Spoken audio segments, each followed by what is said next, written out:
to episode 2 of KARL'S Trains. I'm Karl from Tarrion Rail, and we're here again to talk through our 1200 class railcar restoration. One thing about these, which is still not replicated in any current designs, is the ability to walk through an entire train. I mentioned that in the last video, but what that actually means in practice is you would only need one buffet car, so one set of buffet crew for the entire journey. And then, of course, the varying railcars broke off to actually service the different areas. There's been some speculation recently about what would have happened if these had actually been more successful, and that's something I'm actually going to go into in a later episode. Hi, I'm John Cowper and I work at KARL. I'm basically in charge of looking after the internal refit out of the car. As you can see, brown Laminex was the order of the day when it was built, and we're trying to restore this back to its original condition as much as we can. Also, there's you'll notice that there's this bronze coloured fittings above the windows and also side architraves for the windows. We managed to get some spare ones of those from another car which was scrapped 1223. So we now have enough to complete this car back to its original condition and also have a few pieces left over. We want the car to be as unique as possible and to have no sort of bitsiness in terms of its fit out, to have it all the same throughout, uniform right through all the compartments. Patches here we got off 1223 and they're the original sort of alabaster sort of colour. Before that there was some plywood that was stuck in there, so again not original. It's now back to its original condition. A bit of patchwork here which has to be painted over. That seals that hole there nicely. The car's improving all the time, so looking better and better each time.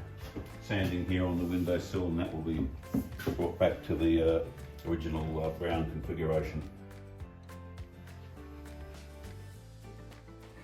One thing we're going to talk about is actually the history of these vehicles in their faults and failures sense. Something they're actually most famous for is not being the most successful of vehicles. But we're going to dispel a few myths. We're going to talk through a few things about how we're going to make sure it doesn't happen again. And we're going to get a little bit of evidence out so I can actually show you a bit of what's going on. Broadly, the issues with these vehicles can be broken down into a number of categories.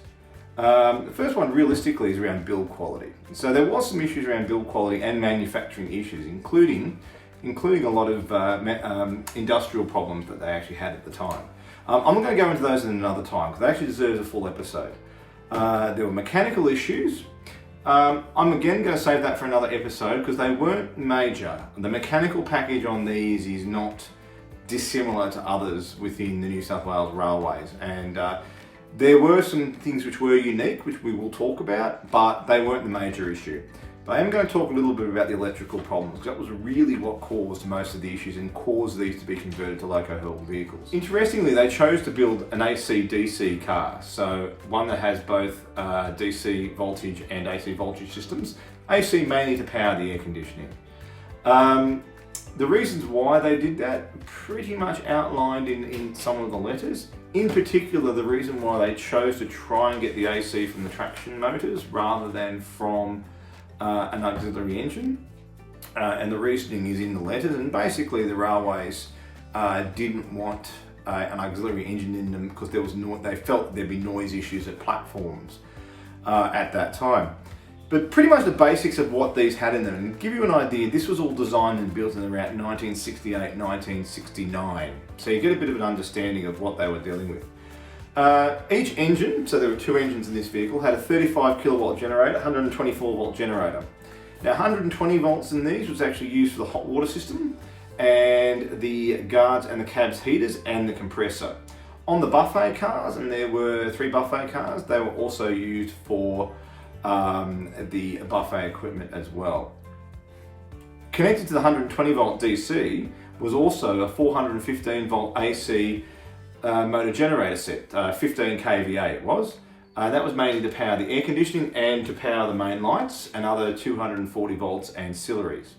Also on it, connected to each engine, was what they call a dual output machine. Now what that dual output machine was, it gave 3.5 kilowatts at 64 volts, and the control system in these was originally 64 volts and that was to actually be compatible with the Bud cars that were predated these by about 11 years.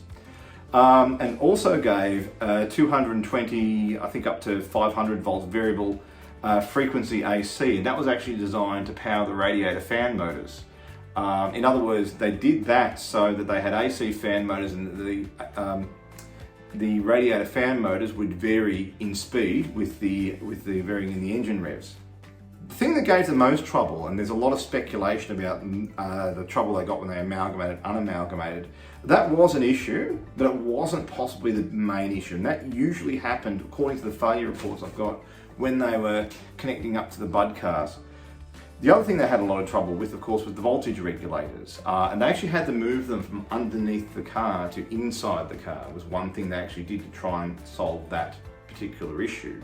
And I'll go into that a little bit later as well. I've actually still got some that came with it, and I'll show you what they look like.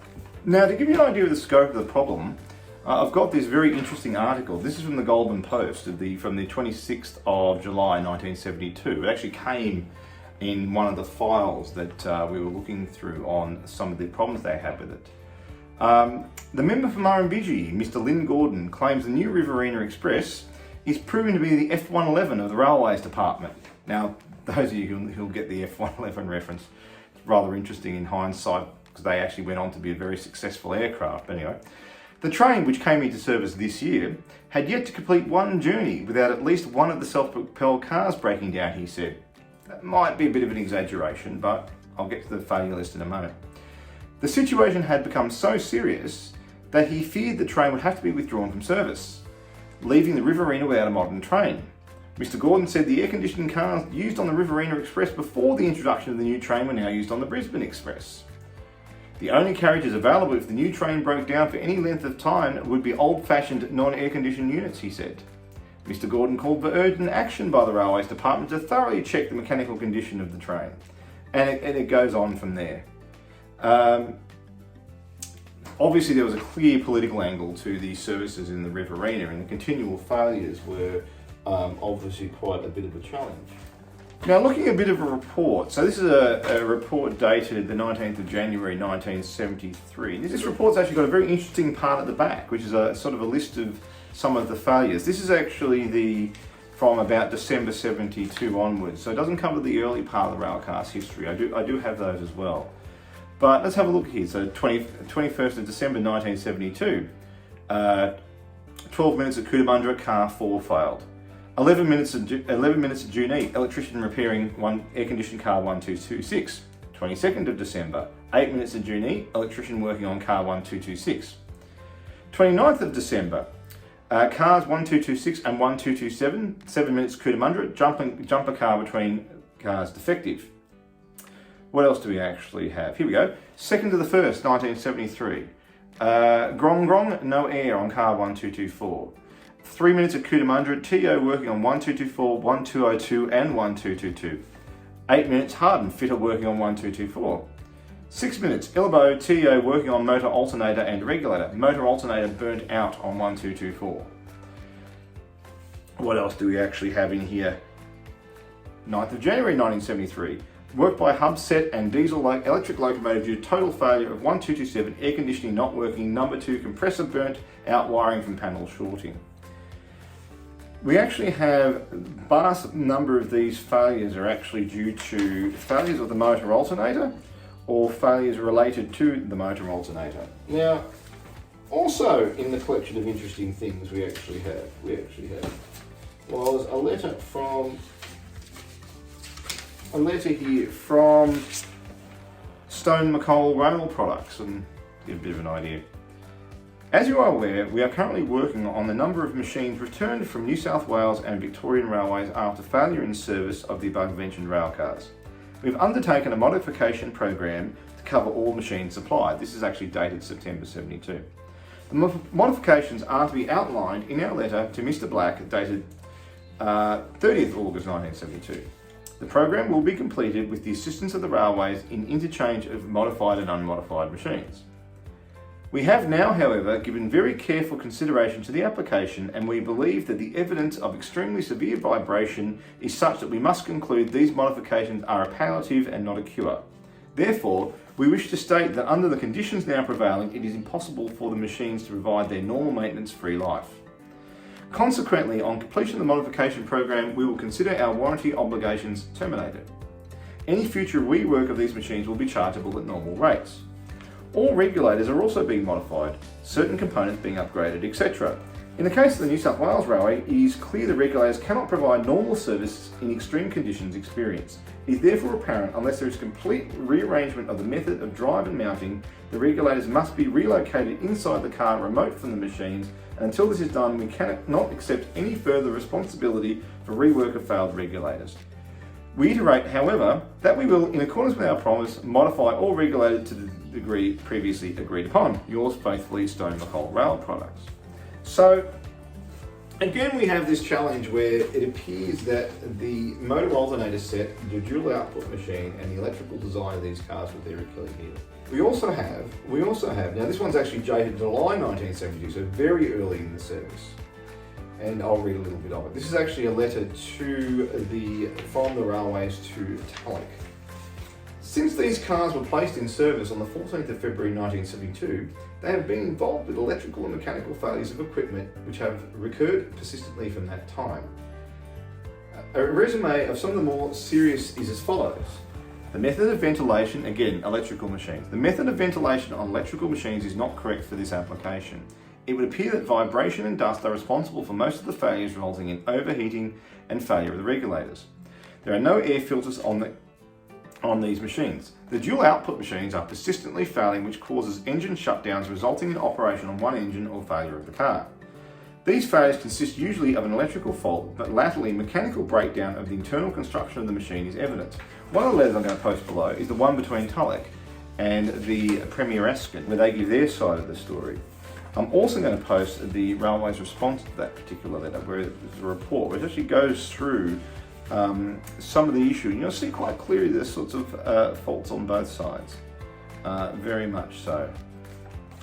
So broadly, it appears that what has actually happened, and people around at the time may be able to correct this, that the rotating machines that were put in were probably not suitable for railway service. That was number one. And the electrical systems were too complicated, and that's quite a well-known thing. The key reason why Tulloch went down the path of putting 415 volts in for the air conditioning was primarily about size. The roof-mounted air conditioning units, it could be argued you did need AC motors for them, because an all-DC car might be a bit large. The motors might have been too large to fit in that space. That's actually covered off in the letters between Tulloch and the chief mechanical engineer on that. So going forward, how are we going to resolve these issues? Well, a couple of things.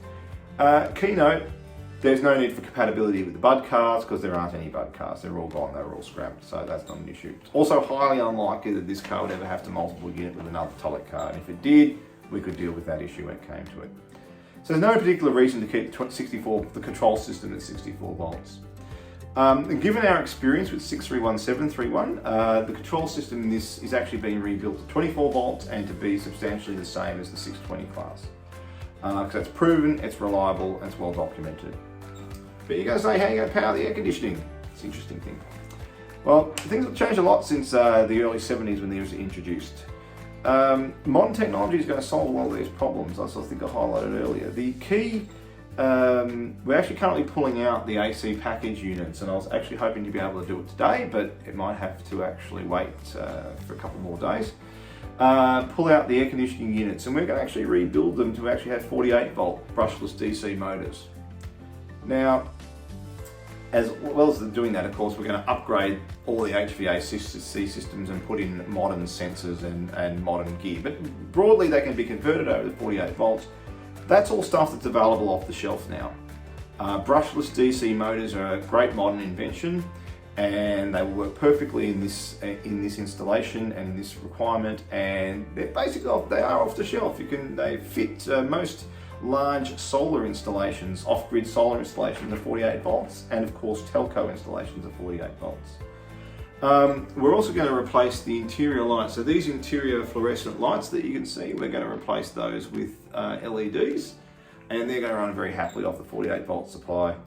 So to get the 24 volt industrial railway quality 48 to 24 volt down converters are quite common, and again can be the ones which are designed exactly for this application are again available off the shelf. They're a common item. So we're going to change the battery. These actually had 2 battery boxes in them originally, so we're going to put 2 sets of 24 volt batteries in them, and we're going to tap off the center for the 24 volt starter motors, which is very similar to what's actually in the 620 class, which actually have a separate set of 24 volt batteries for the starters. So again, most of it is going to be substantially the same as the 620 class, and anything that's a little bit different, like the air conditioning, we're going to power off, as I said, we're going to power it off 48 volts, which will come off 48 volt generators off the engines, which are again a standard off the shelf modern item. Again, thank you for watching episode 2. I hope it wasn't too overwhelming with technical detail. Feel free to comment if it was, or if you want any more information.